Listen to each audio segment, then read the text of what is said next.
la finalité du geste, c'est ça. En fait, il faut utiliser ses deux mains. Mais pour les débutants, le joueur s'initie d'abord en étant poussé. Dans cette discipline du basket fauteuil, la costarmoricaine Charlène Coatantiec espère briller au JO si l'équipe de France se qualifie. Testé par les écoliers, ce sport marque des points rapidement. J'ai découvert que justement, on pouvait avancer et en même temps dribbler et faire plein de choses. Et que ça paraît difficile de mettre des paniers, mais ça va en fait comme ça. La championne tient à sensibiliser les jeunes sur le handicap.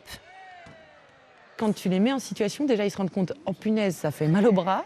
Donc ils se rendent compte aussi de ce que c'est. Ils se rendent compte que c'est pas grave d'être en fauteuil. Ils trouvent ça généralement plutôt amusant. J'ai eu plein d'enfants qui m'ont dit, oh, je vais demander au Père Noël un fauteuil. Donc ils trouvent ça amusant. Donc ça permet de dédramatiser le handicap. C'est ce qu'on veut. On ne veut plus être vu par pitié. On ne veut plus être vu parce qu'on est handicapé. Et ces rencontres sont parfois l'occasion de confidences, comme celle de Constant, handicapé de la main droite. Que je pourrais peut-être pas faire grand-chose. Tu sais ce qu'il faut faire de ton problème, il faut en faire une force en fait. C'est ça la différence, c'est que ton problème, il ne faut plus le voir comme un problème, il faut voir qu'il y a des difficultés. Ok, il y a des difficultés, mais il faut t'adapter. Et après, tout ça t'en fait une force. Okay. Alors, je ne vais pas vous gêner, mais ça vous dérangerait un câlin? Non, pas de souci.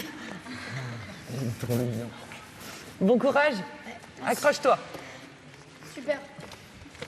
Il est trop mignon. Enthousiasme, persévérance, respect, ces valeurs du sport ont été mises en musique tout au long des activités du jour.